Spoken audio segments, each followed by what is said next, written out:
Bem, pastor, pode? O Senhor é contigo. Bom, você pode levantar as mãos aqui para Ele? Vamos orar mais uma vez, Pai. Em nome de Jesus, nós entregamos a Ti, Pai, a nossa mente, a nossa inteligência, o nosso raciocínio. Pai, nós submetemos tudo o que pensamos ao discernimento do Teu Espírito Santo de poder. Pai, entregamos a Ti todos os nossos entendimentos, nosso coração, cativos em obediência à Tua palavra. Usa a boca do Teu servo, pastor Cláudio, Pai. Usa ele como boca do Senhor, como flecha na mão do valente, para a glória do Teu nome. Fala conosco, Pai, em nome de Jesus. Amém. Amém. Graças a Deus. Bom, queridos, tem que ficar bem claro que as nossas expectativas estão em Deus, estão em nome dele, né? Toda honra e toda glória ao Senhor. Bom, só me apresentando então um pouquinho melhor. Meu nome é Marcos. Pode é um apelido de infância. Sou casado com a Raquel. Em pé. Raquel, minha esposa. Somos casados há 28 anos. Temos um casal de filhos, o Gabriel e a Bárbara. E, como o pastor Lobo falou, nós trabalhamos com essa organização missionária que é a Jocum. O nosso coração é poder cumprir o último mandamento que Jesus nos deixou, fazendo discípulos de todas as nações, estando realmente imbuídos nesse sentido. Para mim é um prazer enorme poder estar aqui mais uma vez. Espero que realmente Deus tenha muita misericórdia e que tenhamos um tempo assim bem produtivo, né? Bom, só fazendo assim uma apresentação bem breve do material que nós trouxemos ali. Assim, pela misericórdia de Deus, eu tenho tido uma experiência muito gratificante, colocando na forma de livro, áudio, vídeo, algumas aulas que a gente vem desenvolvendo ao longo aí de todos esses anos. Até aqui, então, são 8 livros editados. Esse último, inclusive, agora que é um lançamento, que chama Espiritualidade e a Homossexualidade. Não é um livro exatamente, vamos dizer, para pessoas que têm problema de homossexualismo, né, ou de homossexualidade, mas na verdade é um livro para ferramentalizar conselheiros que vão trabalhar com pessoas que vêm desse tipo de conflito, né? O primeiro livro que eu lancei foi A Face Oculta do Amor. É um livro que fala muito sobre o nosso relacionamento com os nossos sentimentos. Então a gente trata nesse livro muito da questão da sensualidade. Numa definição bíblica bem simples e direta, sensualidade nada mais é do que a idolatria de um sentimento. Não tem nenhum problema você ter um sentimento, se apaixonar, desde que não seja com uma pessoa do mesmo sexo, com pessoas casadas, né? Mas a sensualidade é a idolatria de um sentimento. Então, quando alguém cruza essa linha de idolatrar um sentimento, vem a sensualidade. A Bíblia fala que a sensualidade tira a nossa inteligência, nos emburrece, nos leva a tomar muitas decisões que depois realmente vão nos custar extremamente caras, né? Então, o título desse livro, A Face Oculta do Amor, sugere essa dinâmica, né, de como paixão e aversão podem se transformar num ciclo destrutivo.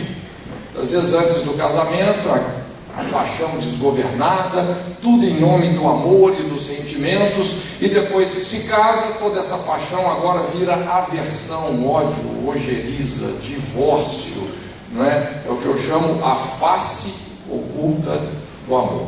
A gente precisa de discernir essa infiltração maligna, né? Um outro livro é a Oração do Justo. O título desse livro vem de uma declaração que Tiago fez: muito pode a oração do justo nos seus efeitos. Então não é qualquer oração que tem efeito, mas Tiago fala assim, a oração do justo.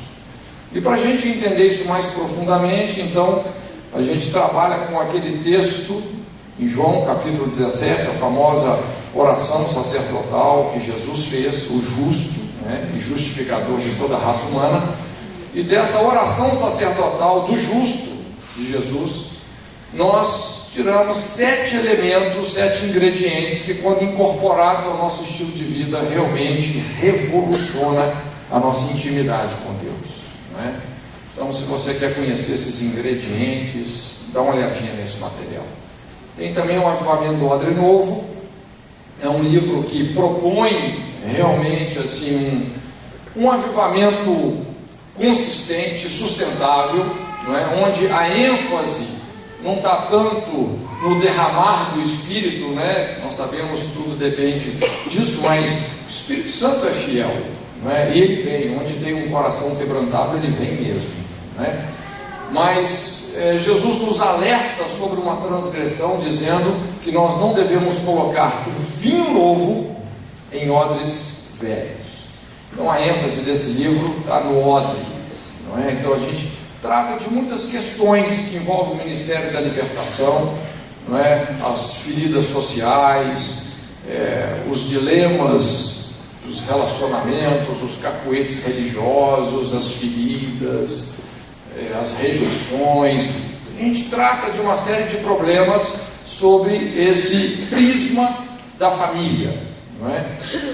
E esse livro realmente então tem ajudado muitas pessoas a experimentar algo novo de Deus. Inclusive a matéria que nós vamos falar nesse seminário está contida nesse livro. Se você quiser essa aula, é um dos capítulos lá do livro. Nós vamos falar sobre a perda dos vínculos familiares, né? Um outro livro é o Obreiro Aprovado, que é um dos materiais assim que mais me desafia, que eu mais gosto, não é? Você sabe que normalmente você é fortemente provado por aquilo que você prega. Quando você prega algo, realmente Deus se prova, né? E é bom que seja assim, porque a fé é uma musculatura, tem que ser exercitada mesmo, né? Mas eu gosto muito desse livro, o Obreiro Aprovado. E aí a gente trabalha muito com o conceito da reeducação, porque hoje se fala muito no Ministério da Libertação, do aconselhamento e tal, mas a gente sabe que libertação, vamos dizer, é 5% só do pacote que envolve a restauração de uma pessoa. 90, 95% tem a ver com reeducação da vontade, da identidade, da sexualidade, não é? Reeducação é você aprender a desaprender muita coisa, aprender a reaprender outras, não é? É realmente muito desafiador.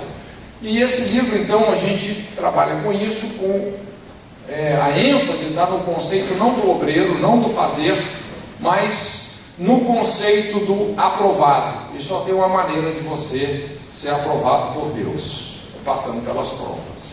Não tem como você ser aprovado numa prova que você nem ao menos se deu o trabalho de fazer, não é?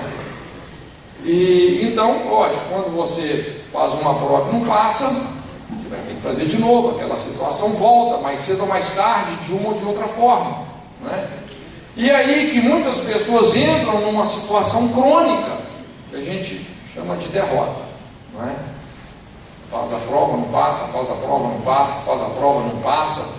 Isso pode gerar um processo de descrença generalizada naquela área, ou até mesmo desistência generalizada. Então, como construir um caráter de obediência nessas áreas que nós construímos uma história de fracassos, né? Mais ou menos isso que esse livro fala. Um livro fininho, mas assim, muito edificante.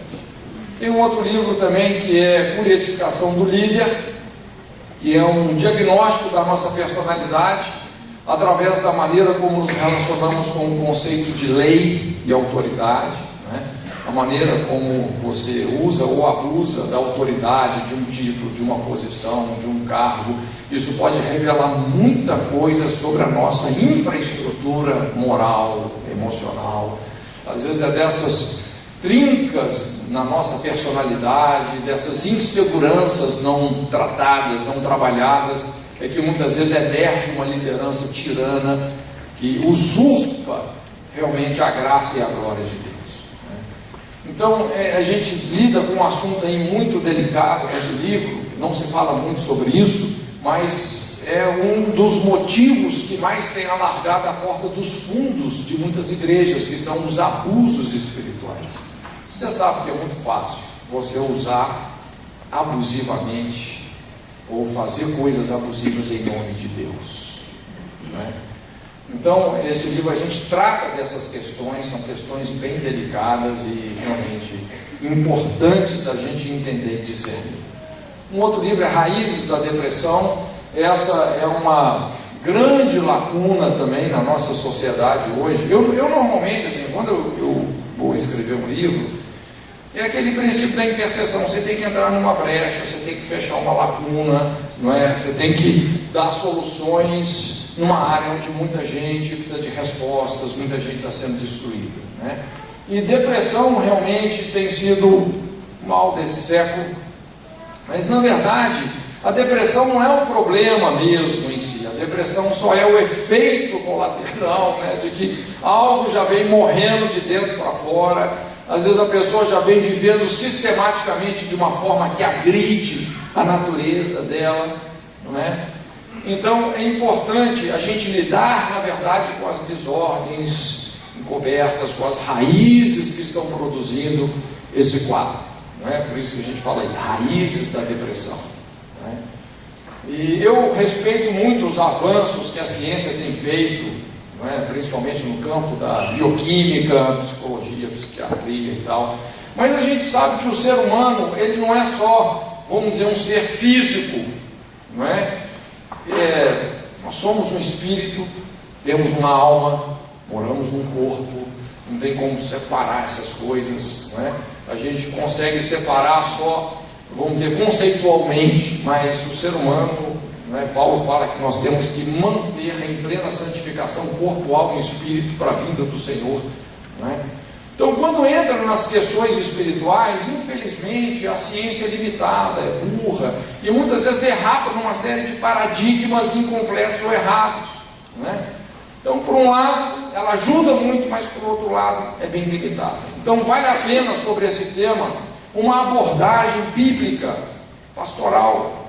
Afinal de contas, a Bíblia, vamos dizer, é o mais confiável manual de funcionamento do ser humano.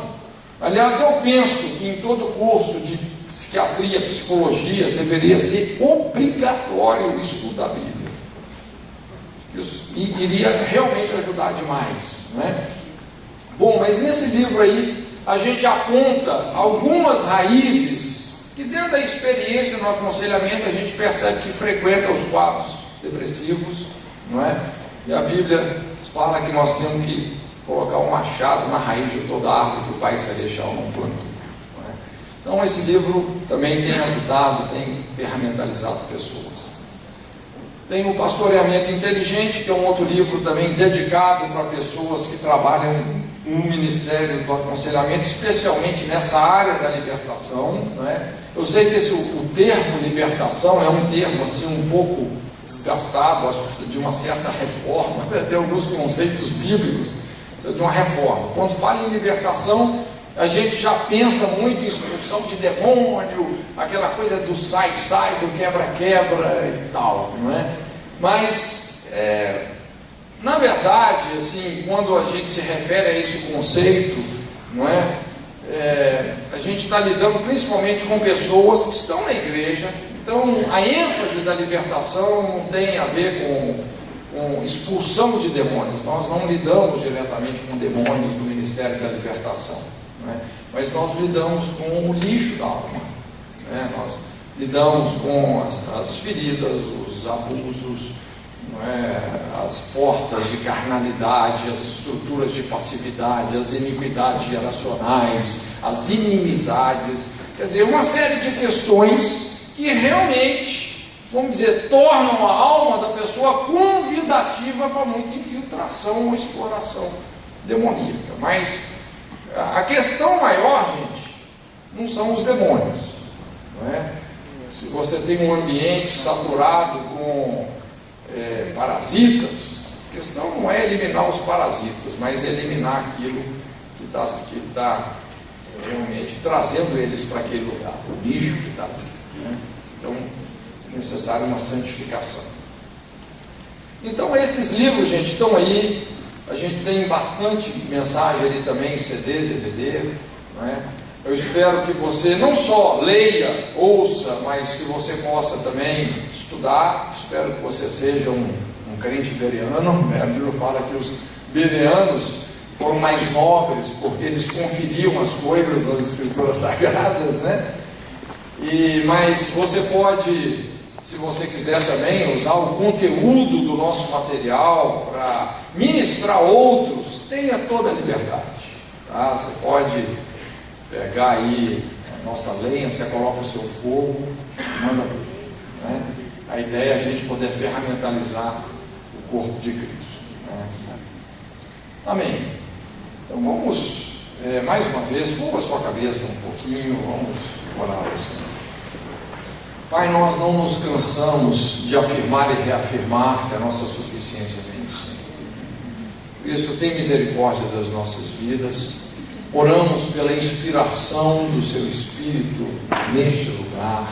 Queremos dizer sim, amém, para tudo aquilo que o Senhor deseja fazer nas nossas vidas, relacionamentos, famílias, casamentos. Senhor, que realmente o Senhor possa encontrar um canal aberto em cada coração. Vem sobre as nossas vidas, fala conosco, transforma-nos pela renovação da nossa mente. Deus, entendemos que a Sua palavra realmente é a espada do Seu Espírito. Deus, e oramos não só por informação, mas pela revelação do Senhor nas nossas vidas. Senhor, que o Senhor possa alargar as fronteiras do nosso entendimento, ativar os nossos sentidos, Senhor, e cumprir realmente tudo aquilo que o Senhor tem designado para esse tempo. Pois é no nome de Jesus que juntos nós dizemos amém. Amém. Glória a Deus. Irmãos, então nós vamos tratar desse tema, que é a perda dos vínculos familiares. E deixa eu então colocar aqui uma base, né, um alicerce para a gente poder caminhar, uma introdução. Perda dos vínculos familiares é quando uma massa crítica de pessoas numa sociedade começa a ser subtraída dos relacionamentos que têm uma conotação existencial. Relacionamento entre pais e filhos, marido e mulher, não é? Relacionamentos que têm uma conotação existencial. E a gente percebe que, infelizmente, a nossa sociedade está cada vez mais caracterizada por essas perdas, não é? Vivemos hoje numa sociedade extremamente fragmentada, não é? Eles até tentam, hoje, assim, sociologicamente falando, eles tentam interpretar isso como uma coisa normal, não é? Mas nós sabemos que o futuro de qualquer sociedade depende da maneira como essa sociedade define o casamento, define a família, não é? E a gente não precisa, assim, de ter muita inteligência para perceber que todos os principais problemas sociais, como violência, delinquência, imoralidade, criminalidade, tudo isso orbita em torno desse eixo que é a perda dos vínculos familiares. Toda hora a gente vê matérias e reportagens sobre isso. Praticamente 100% das pessoas que estão nos presídios, por exemplo, elas não conheceram o pai, não tiveram acesso a esse referencial, cresceram com esse buraco existencial, que é a falta do referencial de uma figura tão importante como é o pai, não é? Tem até uma aula que eu gosto muito, que a gente fala sobre o princípio da família, e a gente fala exatamente o papel do pai, o papel da mãe, o papel do relacionamento conjugal. Não só o pai desempenha um papel especificamente, como a mãe também, mas o relacionamento conjugal, porque o casamento também é uma pessoa jurídica, uma pessoa plural, mas é uma pessoa que tem consciência, que tem identidade, que tem propósito, não é? Então o pai, ele vai comunicar ou deixar de comunicar 3 coisas para os filhos, que é direção, limites e segurança. A mãe comunica vínculos, nutrição e organização. E o relacionamento conjugal, o casamento, vai trazer uma proteção em 3 áreas, que é a área da sexualidade, da afetividade, do companheirismo. Então, nessa aula a gente trabalha com esses 9 valores, e essa composição realmente mostra a importância da cobertura familiar sobre o desenvolvimento da personalidade de qualquer indivíduo. Então, eu quero fazer uma introdução mostrando exatamente isso. 3 coisas que todos nós recebemos da nossa cobertura familiar. 3 coisas. E que funcionam como pilares para o desenvolvimento da nossa personalidade. 3 coisas. Número 1, identidade. Primeira coisa que nós recebemos da nossa cobertura familiar: identidade. Número 2, uma capacitação relacional, a capacidade moral e emocional para construir relacionamentos onde nós e os outros podemos nos satisfazer na vontade e no propósito de Deus. E a terceira coisa que todos nós recebemos dos nossos pais é herança. Então, deixa eu trabalhar um pouquinho com esses 3 conceitos aí com vocês, tá? Identidade, relacionamento e herança. Esses 3 pilares, eles estão muito ligados realmente com a nossa cobertura familiar. Primeiro é identidade. Numa definição assim, bem rasa, bem simples, o que é identidade? É tudo aquilo que nos identifica como indivíduo que nós somos. O que nos identifica? A nossa fisionomia, a nossa naturalidade, o idioma que nós falamos, a cor da nossa pele, não é? E tudo isso tem a ver diretamente com os nossos pais, não é?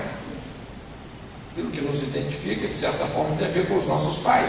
É interessante, na Bíblia, as pessoas, inclusive o sobrenome das pessoas tinha a ver também com os pais. Por exemplo, Simão Bar-Jonas, Pedro, o famoso Pedrão. Simão, a palavra Bar, no hebraico, é filho. Jonas. Simão, filho de Jonas. Era uma maneira como ele era identificado. Não é? Então, identidade é um conceito muito amplo. Existem, a gente poderia classificar aqui vários parâmetros para definir a identidade. É algo muito amplo, não é? Como eu falei, existe uma identidade fisionômica, existe uma identidade familiar, uma identidade que depende da sua nacionalidade, etc. Mas existe uma identidade espiritual, não é? Existe uma identidade espiritual. E eu quero trabalhar mais com esse aspecto, então, desses conceitos, o aspecto espiritual deles. Como é que você constrói a sua identidade espiritual? A identidade espiritual, ela vem exatamente pelo conhecimento das verdades de Deus acerca de nós mesmos em todas as áreas e condições da existência. Quanto mais você conhece as verdades de Deus sobre você, maior é o seu potencial de cumprir plenamente o propósito que Deus estabeleceu para a sua vida. Então, o que está em jogo quando a gente pensa na nossa identidade espiritual, quem nós somos espiritualmente em Deus, isso tem a ver com um bojo, com um conjunto de verdades de Deus específicas em relação a nós. Conhecer essas verdades. Só que isso muitas vezes se transforma numa zona de conflito. Porque talvez você já tenha percebido isso, mas tem pessoas que elas têm uma dificuldade de acessar essas verdades sobre elas mesmas, as verdades de Deus sobre elas mesmas. Tem pessoas que às vezes elas têm uma facilidade muito maior para acreditar muito mais nas mentiras de Satanás do que nas verdades de Deus. Não é? Se você já se deparou com alguém, por exemplo, que tem um complexo de inferioridade, um complexo de superioridade, na verdade, inferioridade e superioridade são os dois extremos da mesma vara, não é? Então você percebe que às vezes a pessoa, ela está tendo uma dificuldade de ter acesso com aquilo que é a verdade de Deus para a vida dela.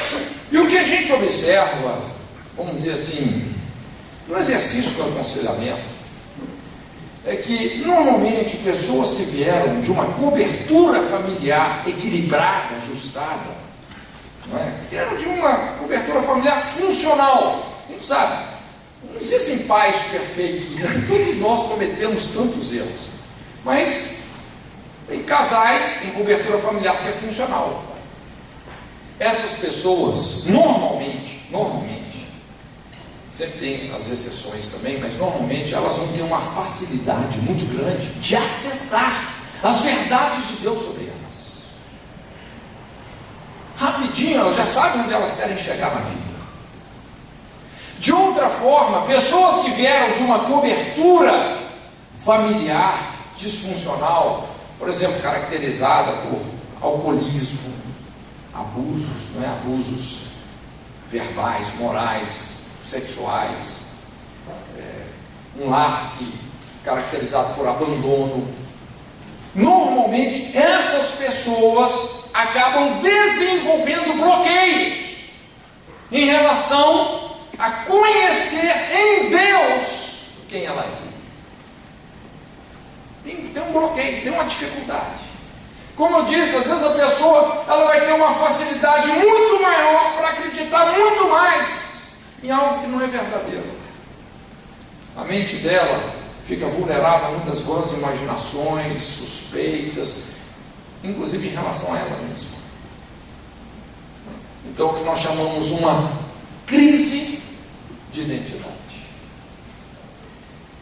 Talvez o elemento mais poderoso, até assim dentro de uma perspectiva bíblica e também do Ministério do Aconselhamento, o elemento mais poderoso para a liberação da identidade de um indivíduo tem a ver com a afirmação do pai, desse modelo de autoridade que é o pai.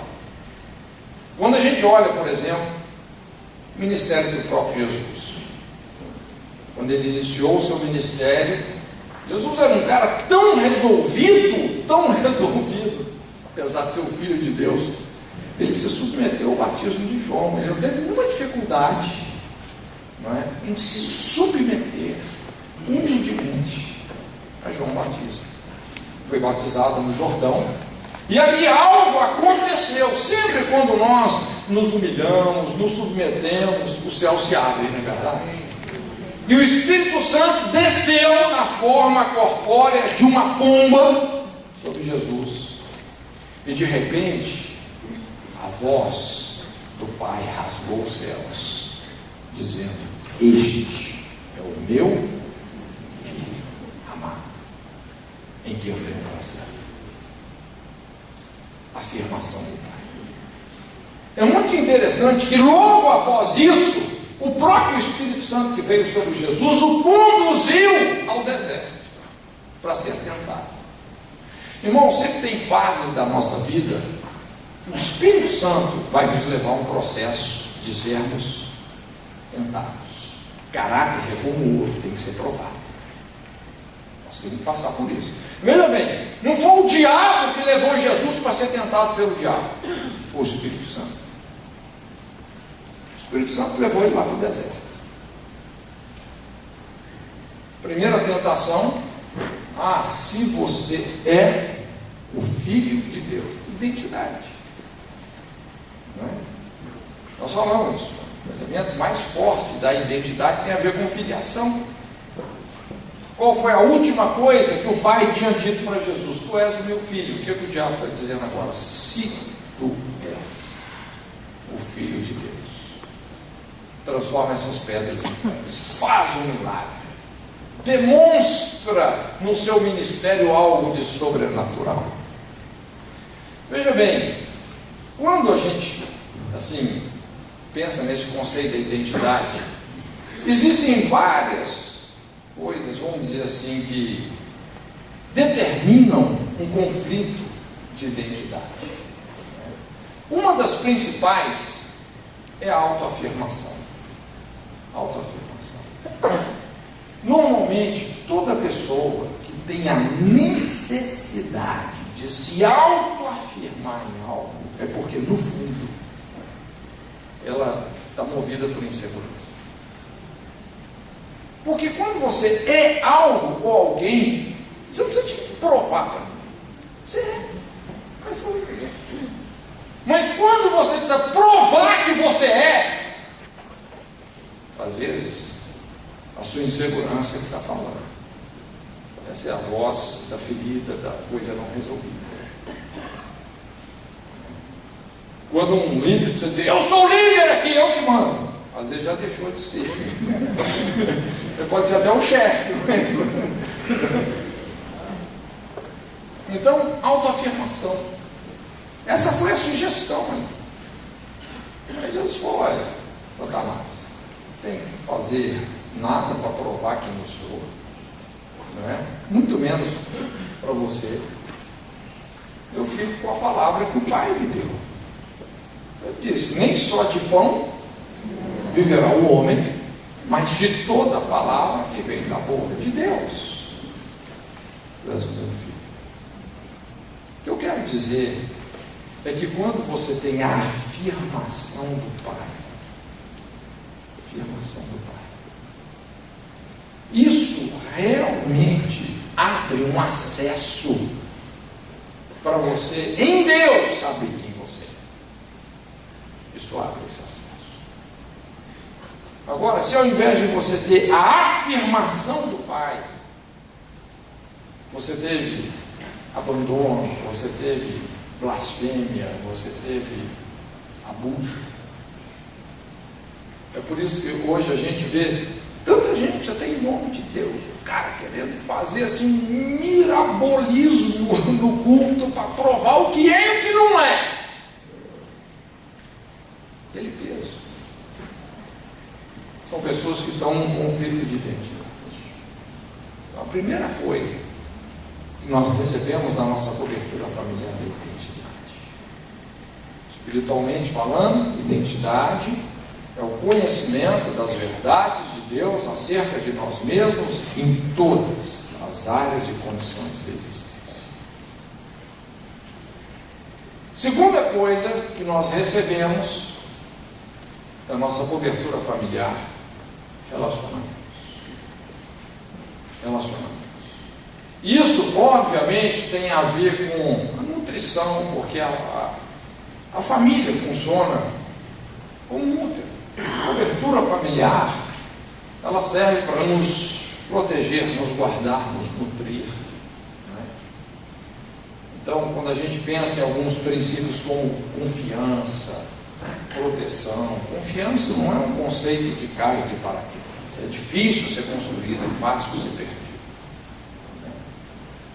Então, quando você vê uma pessoa que às vezes vem de uma dificuldade crônica de se relacionar, e você vai, vamos dizer, dar uma rastreada nisso, você percebe que isso, na verdade, é uma consequência de alguma disfuncionalização do princípio da família. Não é? Inclusive, hoje é muito comum a gente ver, por exemplo, pais que têm aquela tendência de rotular um filho de problemático. Já viu? O menino tem problema, se envolveu com uma coisa que não devia aqui, outra ali. Fulano é problemático. Pastor, ajuda o meu filho. Mas às vezes não é que aquele filho é problemático. Ele só é o resultado de um sistema disfuncional. Tem uma história. Nós somos um produto da nossa família. Então a nossa saúde emocional, o equilíbrio temperamental, tem muito a ver com a cobertura familiar. Tem muito a ver. Essas coisas estão muito ligadas. Então essa capacidade não só de iniciar relacionamentos, mas nutrir esses relacionamentos, estabelecer processos que realmente viabilizam a vida. Isso tem muito a ver com a cobertura familiar.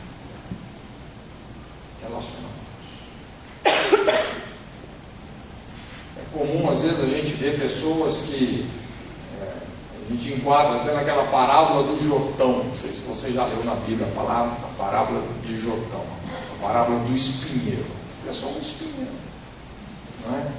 E ela, sem perceber, ela fere todo mundo.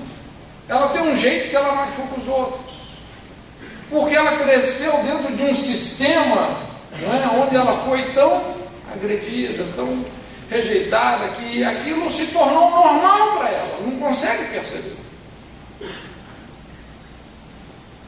Então isso tem a ver realmente com o sistema familiar. E por isso que às vezes o que está em xeque não é só o indivíduo, não é só você ajudar o indivíduo, mas é você desafiar algumas mudanças a nível do sistema familiar. Relacionamentos. E a terceira coisa que nós recebemos da nossa cobertura familiar, como eu disse, é herança. E herança é um princípio extremamente importante na Bíblia. É muito importante esse princípio. Não só na Bíblia, como na vida. Não é? Vamos dizer assim, você percebe quase que uma espinha dorsal de Gênesis e Apocalipse em cima do princípio da herança. Mesmo porque, vamos dizer assim, a maneira como Deus estabeleceu a sua manifestação com a humanidade foi através de uma dinastia, de uma família, não é? Família de Jacó, a casa de Israel, uma dinastia, uma família, não é? Então a gente vê, vamos dizer assim, Deus se relacionando multigeracionalmente com o ser humano. E daí vem esse conceito, que é um conceito tão importante, que é o conceito da herança. Herança também é um conceito muito amplo, assim como identidade. Não é? Quando você pensa em herança, existe uma herança genética, uma herança material, uma herança cultural, né? Uma herança geográfica, dependendo do lugar de onde você cresceu, você tem determinados costumes. E também existe uma herança espiritual. E essa é que nós temos que discernir, principalmente. As outras é mais fácil para a gente. Mas quando a gente fala sobre heranças espirituais, poucos têm noção do que isso significa. Mas foi um conceito que Deus implantou desde o início, principalmente com Abraão. Não é? Deus estava deixando bem claro para Abraão que as promessas que viriam como consequência da sua obediência a Deus, não eram só para ele, não iriam atingir só a vida dele, mas iriam atingir a vida de toda a sua descendência. Inclusive, a uma certa altura, Deus falou com ele: Abraão, a sua descendência será como areia do mar, como estrela do céu. Uma descendência física, areia do mar, mas uma descendência espiritual em Cristo, muito além daquilo que ele imaginava. Então Deus é um Deus das gerações. Deus é um Deus que conecta as gerações. E essa lei, vamos dizer, de herança, foi algo também reforçado quando Deus se revela lá para Moisés. Aliás, Deus explica para Moisés por que ele estava se revelando para Moisés. Não é? Eu sou o Senhor Deus, o Deus dos seus pais, o Deus de Abraão, Isaac, Jacó. Não é? Deus se revela assim para ele entender: olha, eu estou aqui, Moisés, me manifestando a você, porque eu empenhei uma palavra com seus antepassados, que andaram comigo, que me obedeceram. Eu estou aqui por causa disso. Sou o Deus de Abraão, Isaac e Jacó, um Deus pessoal, mas um Deus geracional. Então aqui vem um princípio de entesouramento das promessas. Lá no Decálogo, que é a essência da moral da lei divina, isso é muito forte, isso é bem relevante. Quando Deus fala assim: eu, Senhor, faço misericórdia até 1000 gerações daqueles que me amam e que guardam os meus mandamentos. Eu não sei se você consegue dimensionar a amplitude disso. Deus está dizendo: olha, se você me obedecer, se você inclinar os seus ouvidos e tiver sensibilidade de entender a sabedoria da minha lei e obedecer, andando num relacionamento comigo, eu vou mostrar misericórdia e graça para a sua posteridade até 1000 gerações. Mas o que é isso? Como é que você dimensiona um negócio desse? Eu participo de uma organização, a Jocum, Jovens com Missão. A Jocum, ela foi iniciada em 1961 por um casal, Lauren Cunningham e Darlene Cunningham. Um negócio interessante. A Jocum hoje, ela tem assumido assim umas proporções absurdas no mundo, sei lá, 30 mil obreiros de tempo integral, mais de 170 países. Semestralmente treinamos aí dezenas de milhares de alunos. Talvez seja a maior missão do mundo hoje. Eu não estou dizendo isso para me gloriar, assim, pelo amor de Deus. Mas eu quero reforçar esse princípio, quero que você entenda isso. Não é? O Lauren, talvez um dos poucos homens que já pregou o Evangelho em todas as nações do mundo, sem exceção.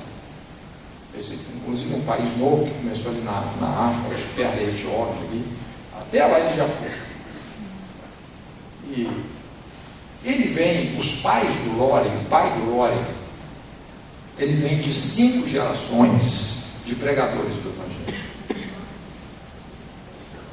A mãe dele, a Darlene, a esposa, vem de 4 gerações que servem a Deus de tempo integral, 200 anos servindo a Deus. Então, quando a gente olha para esse ministério que é a Jocum hoje, o que eu quero que você entenda é que isso às vezes não é uma coisa do Lauren e da Darlene, mas são promessas que Deus fez aos pais deles, aos pais dos pais, aos pais dos pais dos pais. Você entende? O que é um princípio de entesouramento de promessa? Que por causa da sua obediência, de repente a sua descendência vai experimentar céus, uma atmosfera espiritual favorável. Isso não determina o caráter e as escolhas dos nossos filhos, mas que eles vão experimentar favor, eles vão. Herança. A obediência entesoura promessas, graça, favor, misericórdia para sucessivas gerações. Por sua vez, a desobediência vai gerar uma atmosfera espiritual que conspira contra a nossa descendência. A tendência é essa, através da iniquidade, do pecado, né? A iniquidade, ela vai autorizar uma perseguição espiritual de natureza correspondente. Às vezes uma pessoa que vem do alcoolismo, a hora que você vai ver, o pai foi alcoólatra, o avô foi alcoólatra, o filho, alguns dos filhos, você vê um negócio assim. Não que isso justifique, não justifica, mas às vezes explica. Não é? Nós vamos ver que quando a gente fala sobre herança, a gente sempre tem que trazer isso para o equilíbrio de uma outra lei, que é a lei da responsabilidade. Herança e responsabilidade. Então, eu não posso fazer de uma influência pecaminosa dos meus pais um pretexto para a minha desobediência. Entende? Eu posso vencer e devo vencer os pecados que os meus pais não venceram. Inclusive, esse é o princípio da libertação. É vencer os pecados que os meus pais não venceram, com a graça de Deus, perdoando-os, intercedendo, né? Tendo uma atitude humilde, quebrantada para com eles, porque honrar os pais é incondicional, obedecer ao Senhor, mas honrar é incondicional, né? Então eu não posso fazer, né, dos pecados dos meus pais um pretexto também para mim decair moralmente. Esse foi o argumento que aquela geração em Ezequiel, inclusive, tentou estabelecer. Você se lembra? Ezequiel capítulo 18, que aquela geração começou a dizer: os pais comeram uvas verdes e os filhos sentiram o sabor amargo, os dentes dos filhos engordaram. Mas o que ele estava usando esse ditado de uma forma distorcida para dizer, ou para justificar a idolatria deles com a idolatria dos pais. E Deus não aceitou isso. Esse ditado é errado, os pais comeram uvas verdes e os dentes dos filhos engordaram. Esse ditado é certo ou é errado? É certo ou é errado? O ditado é certo. Esse ditado, o que ele quer dizer? O comportamento dos pais afeta os filhos? Sim ou não? Sim. Sim. Não é? Imagina um pai que abandonou o filho, que abusou de uma filha, não é? Afeta. Okay? O ditado, ele é certo. Mas aquela geração estava distorcendo isso, cruzando uma linha que o ditado não permite.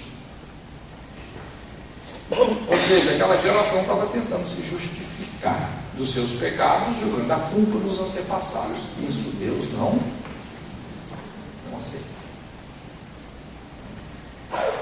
Então, o conceito de herança espiritual, gente, é um conceito assim, importante de entendermos. Primeiro, nós temos que saber que ele embute um conceito estranho de justiça, quando você pensa em herança. É um conceito estranho de justiça, porque não é um conceito que se fundamenta no merecimento, mas ele se fundamenta na filiação. Você entende esses dois parâmetros? Uma coisa, merecimento, outra coisa, filiação. Então, a gente vê algumas questões, vamos dizer, muito conflitantes. Só para exemplificar, um tempo atrás, eu acompanhei uma situação de uma mulher que viveu no mundo da imoralidade, inclusive contraiu o vírus do HIV. Muito tempo atrás, naquela época, era muito sério o HIV. E ela acabou tendo um filho. E, para surpresa sua, o filho também nasceu aidético. Inclusive, esse filho veio falecer com 5 aninhos de idade. Eu lembro, eu atendi a irmã dele, que era tia dessa criança. E essa mulher, ela tinha um ódio contra Deus. Ela culpava Deus. Ela falava: Deus, por que meu sobrinho morreu assim, com 5 anos? Aí quando você pensa numa criança que nasceu, ela nasceu idêntica, como hoje tem centenas de milhares de crianças que nascem assim. Eu te pergunto, isso é justo?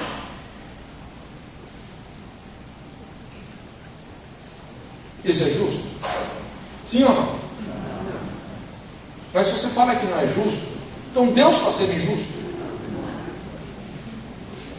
Vamos mudar um pouco o quadro.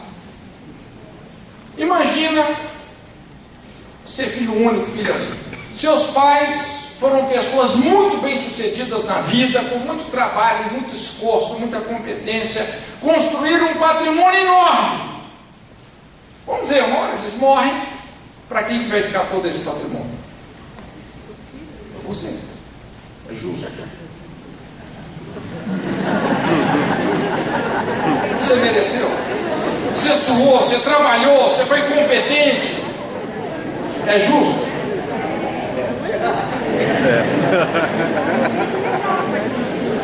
Por esse ponto de vista. Então, na verdade, gente, a herança, ela tem um outro parâmetro, que não é o parâmetro do merecimento, é parâmetro da filiação. Não é porque você mereceu ou deixou de merecer, porque você é filho. Você sabe que a parte fundamental da salvação tem a ver com lei de herança. Com lei de herança. Alguém aqui mereceu a salvação? Tem alguém aqui que mereceu? Deixa eu conhecer essa pessoa. Como é que nós fomos salvos? Jesus, sendo unigênito do Pai, ele abriu mão disso, de ser o unigênito. E pela sua morte e ressurreição, se fez o primogênito entre muitos irmãos, nos incluindo na família de Deus.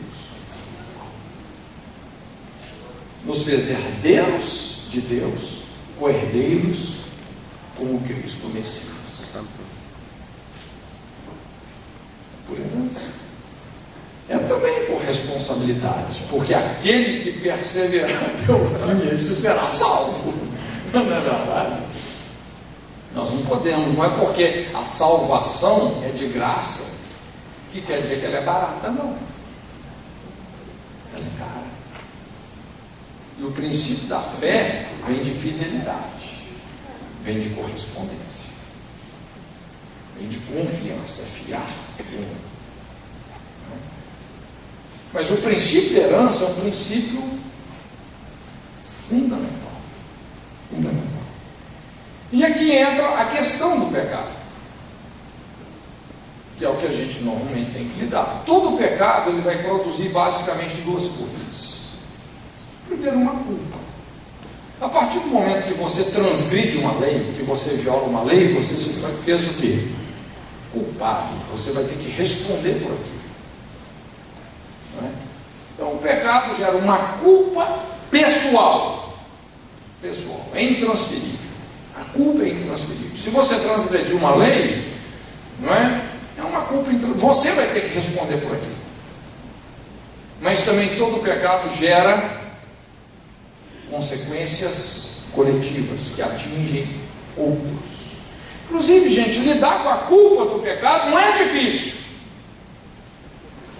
Não é? Agora, o difícil mesmo, e muitas vezes até quase que impossível, é você lidar com as consequências. Todo esse campo de injustiça que nós semeamos e que está afetando a vida de muitas pessoas inocentes. Consequências. No Ministério do Aconselhamento, uma das coisas que a gente trabalha muito é isso, é no campo das consequências, como minimizar essas consequências, como lidar com isso. Na verdade, aí é o conceito da maldição. A maldição nada mais é do que a consequência de você violar uma lei. Então, as heranças espirituais, assim como a nossa obediência entesoura promessas de Deus para a nossa descendência, a nossa desobediência, a nossa rebelião sistemática vai autorizar uma atmosfera espiritual que conspira contra a nossa descendência, vai autorizar uma perseguição espiritual de natureza correspondente àquela prática, vai dificultar o futuro da nossa descendência. Então, esses três conceitos, tá bom? Identidade, relacionamentos e herança. Nós recebemos da nossa cobertura familiar. Guarda isso aí, porque daqui a pouquinho a gente vai precisar, mas isso é uma base importante para a gente desenvolver o nosso estudo, né? Então, nós vamos entrar aqui numa história familiar muito conhecida de um homem chamado Jefté, está lá em Juízes, no capítulo 11, se você quiser, você pode deixar sua Bíblia aberta nesse capítulo. O grande drama de Jefté foi esse, o perigo de um líder que não foi sarado por Deus. Uma pessoa que veio de uma cobertura familiar totalmente disfuncional, e apesar de ser um gileadita, morar na terra Gileade, a terra da cura, do remédio, ele nunca foi sarado. E a gente vê que o desfecho da história de Jefté e também da sua história familiar foi extremamente trágico. Extremamente trágico. Não é? Aliás, assim, Jefté, ele se tornou um homem biblicamente notável por um voto que ele fez, que está lá em Juízes 11, de 30 a 32. Ele estava indo enfrentar alguns inimigos, entrando numa situação de guerra, e ele queria tanto aquela vitória, que ele fez um voto com Deus. A Bíblia fala assim: fez Jefté um voto ao Senhor, dizendo: se tu me entregares na mão os amonitas, qualquer que saindo da porta da minha casa me vier ao encontro, quando eu vitorioso voltar dos amonitas, esse será do Senhor. E ele explica melhor o que é isso, dizendo: eu o oferecerei em holocausto. A palavra holocausto no hebraico é uma palavra usada para sacrifício, no literal significa totalmente queimado. A tradução no literal é isso: o holocausto é totalmente queimado. Assim, Jefté foi ao encontro dos amonitas a combater contra eles e fala assim: o Senhor lhe deu a vitória. Então é um voto muito estranho. É um voto muito estranho. Não é? Ele, nesse momento que ele queria tanto, mas tanto aquela vitória, nós vamos entender depois os porquês disso, não é? Isso é fundamental para a gente discernir realmente a palavra. Mas ele abre a sua boca, ele fala: Deus, eu preciso tanto dessa vitória, que se o Senhor me der essa vitória, quando eu voltar para minha casa vitorioso, a primeira pessoa que sair pela porta da minha casa para se alegrar comigo nessa vitória, eu queimo. Eu quero. Eu não quero entrar no mérito aqui se realmente ele queimou a filha, ou se queimou, vamos dizer, a descendência dele, no sentido dela não se casar, não é? Mas, na verdade, essa menina, inclusive, era uma filha única. Ele não tinha mais nem filho nem filha. E se ela não se casou, a descendência dele interrompeu ali. Agora, muitas vezes a gente pensa, gente, ele como pai de família, como cabeça do lar, ele estava abrindo uma porta para uma grande destruição acontecer na sua própria casa. É difícil a gente afirmar que ele sabia que seria sua filha. Às vezes eu brinco, quem sabe, né? A sogra estava lá e tal. Mas ele teve que contabilizar a possibilidade de ser a filha única. Ele teve que contabilizar essa possibilidade. Se calculadamente ele tivesse disposto até a isso, sacrificar a sua descendência. O que leva um pai a fazer isso? O que leva um pai a fazer isso? E essa é a questão hoje, trazendo isso para os nossos dias. O que tem levado tantos pais a queimarem os seus filhos? O abandono, divórcio, adultério. Muitas vezes em nome da independência, eu quero ser independente. Em nome da felicidade, não, eu tenho o direito de ser feliz. Eu quero ser feliz. A gente ouve muito isso nos aconselhamentos. Eu quero ser feliz. em nome de prosperidade material.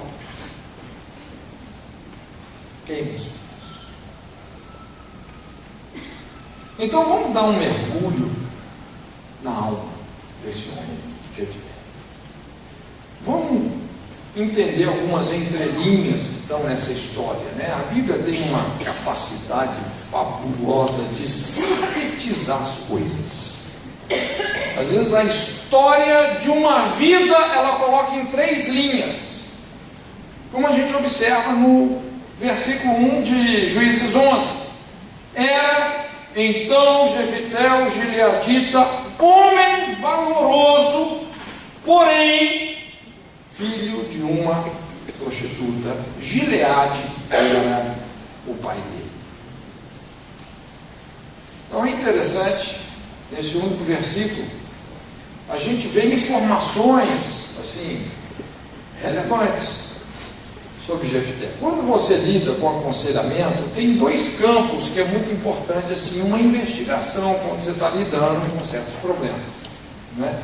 Campo familiar, como eu falei, e também o campo territorial.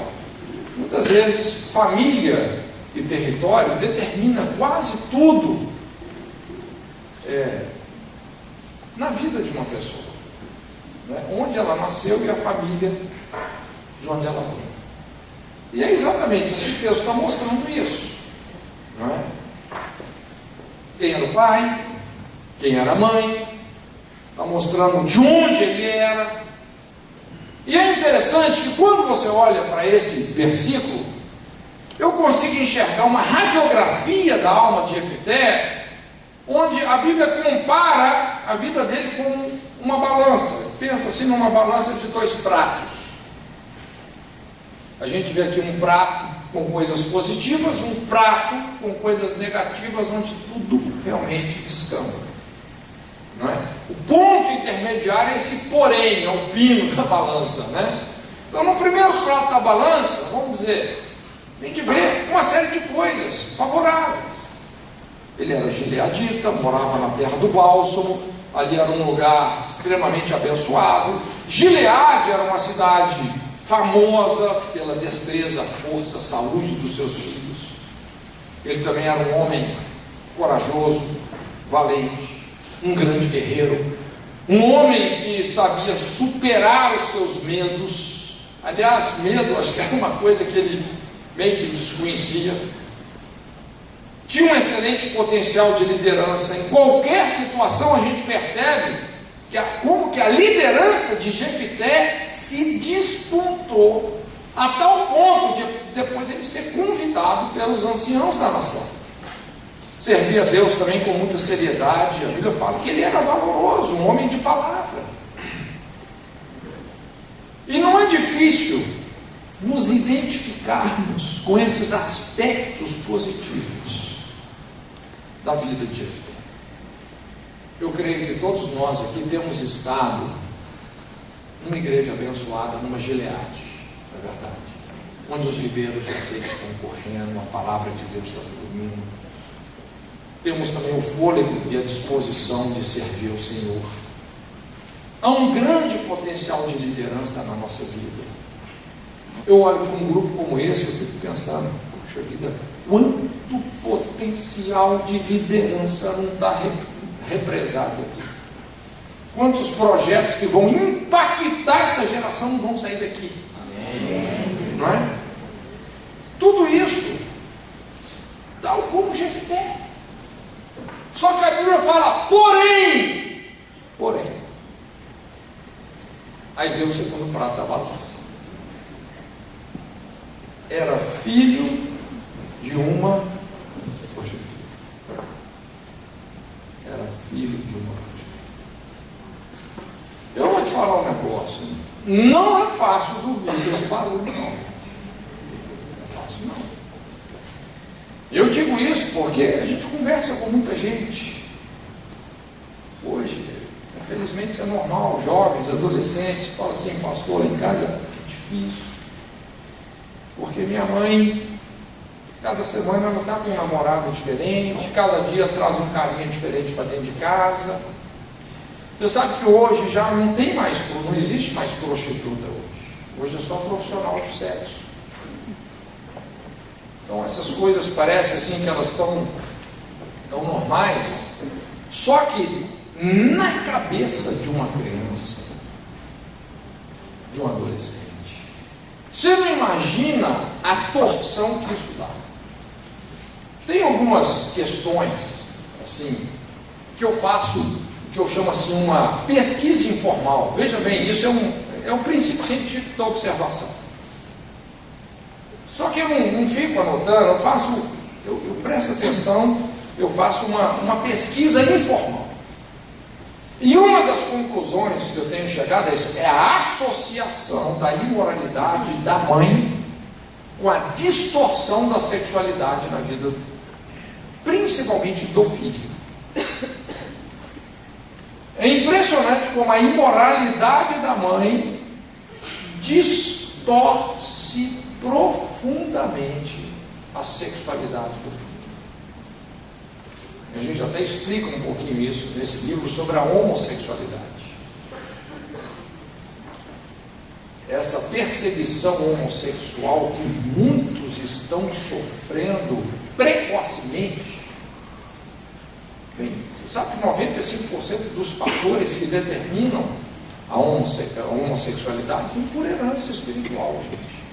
Vem por um ambiente espiritual contaminado que conspira contra a sexualidade daquela criança. Por isso que só se explica homossexualidade, só se explica pela espiritualidade. Por isso, antes de eu falar sobre homossexualidade, eu falo sobre espiritualidade. A espiritualidade é a homossexualidade. Mas o que a gente observa aqui era exatamente esse conflito, não é? Esse grande porém na sua vida, filho de uma prostituta. Aí todo o seu potencial se descompensou. Isso passou a ser um referencial de identidade perante a sua família, consequentemente perante toda a sociedade. Ele ficou marcado com isso. Ele era conhecido assim, o Jefité, sim, aquele que era o filho lá do adultério, filho da prostituta e tal. Então ele estava debaixo de uma herança muito ruim, caracterizada por rejeição, imoralidade. Com isso ele foi sendo discriminado, maldito. Era literalmente a expressão da vergonha do pecado do pai. O pai tinha adulterado com uma prostituta. Obviamente isso destruiu o casamento, destruiu a família, e ele era o resultado de toda essa tragédia. Filho de uma adulta. Isso começou a destruir ele por dentro. Golpes de rejeição afligindo a sua alma continuamente, como que vez após vez Satanás o esfaqueasse com essa dolorosa realidade, para que nem por um momento ele viesse a se esquecer que ele era impuro, inapropriado, estava marcado, estigmatizado. Isso o empurrava cada vez mais para baixo dentro de si mesmo. Isso trouxe um manto de rejeição, um estigma de rejeição. É um negócio interessante. Um outro tema dentro dos conflitos humanos, Ministério de Aconselhamento, é rejeição. Às vezes é a base de tudo. Talvez é uma das armas mais poderosas para se destruir uma pessoa. É a rejeição. Principalmente quando essa rejeição vem na forma de abuso sistematizado. O estrago, gente. A gente observa aí os quadros, as piores psicopatias, né? Esquizofrenia, serial killers, normalmente são resultados disso. Impressionante. Rejeição é um negócio terrível. Até num livro, uma das aulas, que eu acho bem interessante, que eu chamo O Ciclo da Ferida. Então, ali em Provérbios 30, de 11 a 14, que são 4 versículos que falam sobre 4 tipos de geração.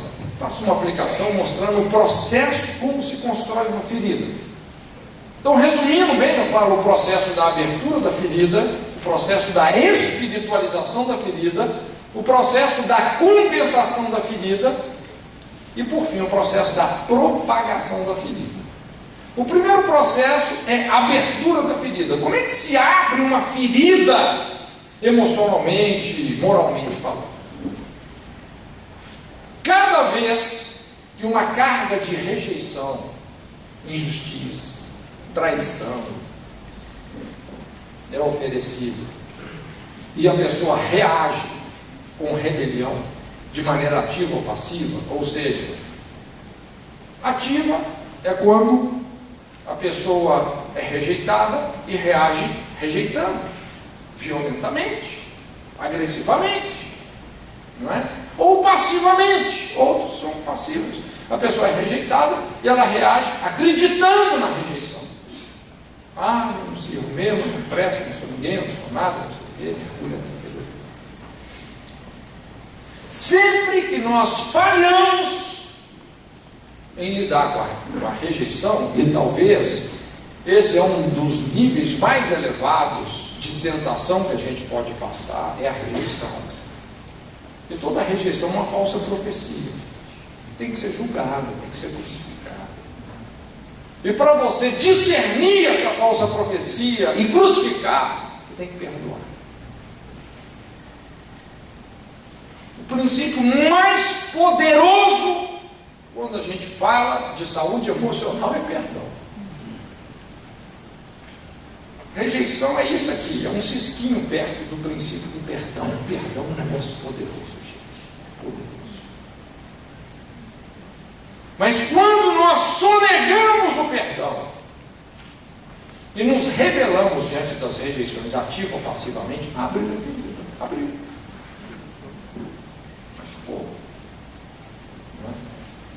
E principalmente naquela perspectiva de não conhecermos o Evangelho da cruz, como é que a gente chega na igreja? Sempre tem muita gente que não conseguiu superar alguns acidentes de percurso dessa natureza, chegamos feridos. E muitas vezes na igreja, com medo de ser ferido, a gente começa a esconder, não é? Esconder as nossas mazelas, e na tentativa de manipular respeito espiritual, de manipular, né? A gente começa a buscar um estereótipo de santidade, de espiritualidade, dons, não é? Ativismo religioso.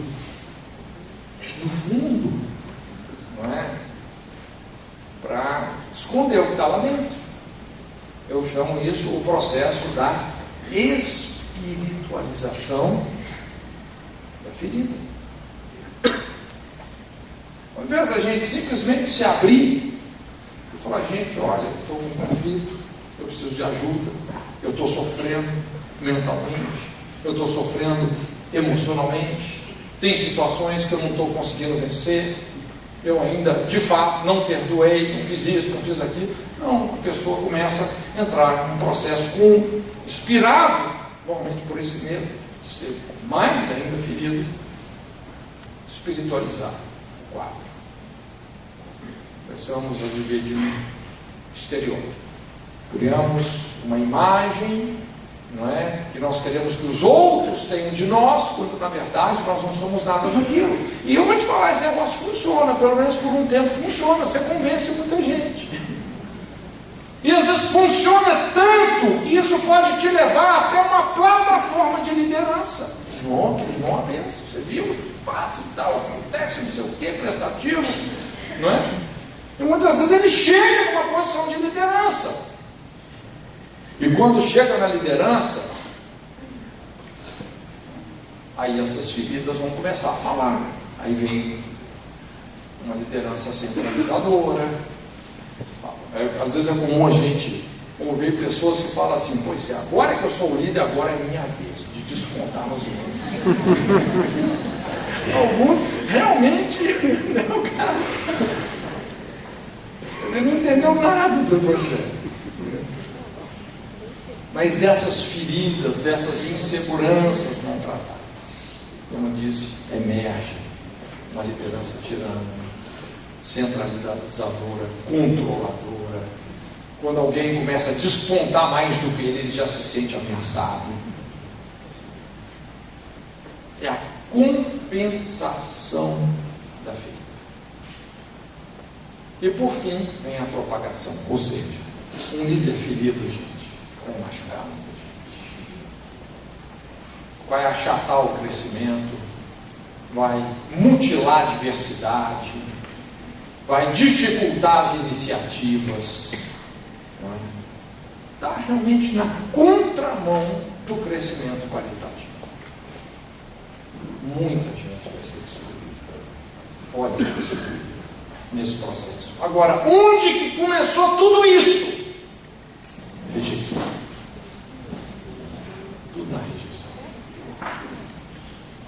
Por isso que uma pessoa realmente não resolvida nesse sentido, gente, não resolvida, nós vamos ver o que aconteceu com Jefté. De repente, lá na frente, essa pessoa se coloca numa rota de colisão, porque espiritualmente falando, gente, no reino de Deus, nós estamos numa rota de colisão com o inimigo, né? Com muitas resistências, que para você estar numa rota de colisão, tem que estar protegido, tem que ter armadura, tem que ter cobertura, tem que ter patentes espirituais, né?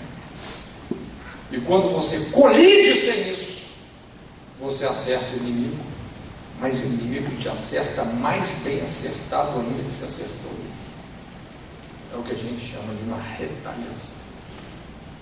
A retaliação não é o preço do ministério da libertação ou da intercessão. Se trabalha com intercessão, com libertação, vai ser retalhado, vai ter retaliação, que é o preço. Não. Não é Bíblia. Jesus disse para os seus discípulos, Mateus 10, 17, eis que eu vos dou o poder para pisar ninhos de serpentes, de escorpiões, toda a força do mal, e sofrereis uma retaliação, uma pequena retaliação. Dano algum vos sobrevirá. Amém. Dano algum vos sobrevirá. Se você realmente tem armadura, você pode pisar num ninho de serpente, escorpião, descalço. Você pode pisar em cima de um escorpião descalço. Sim ou não? Não. Estou perguntando se você pode. Poder até pode, não deve. Mas o que significa espiritualmente você pisar descalço? O que a Bíblia fala? A armadura de Deus, calçados os pés na preparação do Evangelho da paz. Você já viu gente amargurada, que não perdoa, cheia de inimizade, mas que é o bambambam da batalha espiritual? Você já viu isso? Não fala com determinado pastor, nem com o outro, mas está descalço. E quando você pisa descalço no escorpião, você fere ele. Você fere. Mas ele vai te ferir. Ação e reação. Com a força que você pisou nele, o ferrão dele vai entrar. Se você pecar contra a armadura, contra a cobertura, né? Contra aquela obediência inteligente, ou seja, muitas vezes a gente está fazendo tudo, menos o que Deus nos mandou. Aí você se pega assim, fazendo a obra de Deus sem Deus. Aí assim não funciona.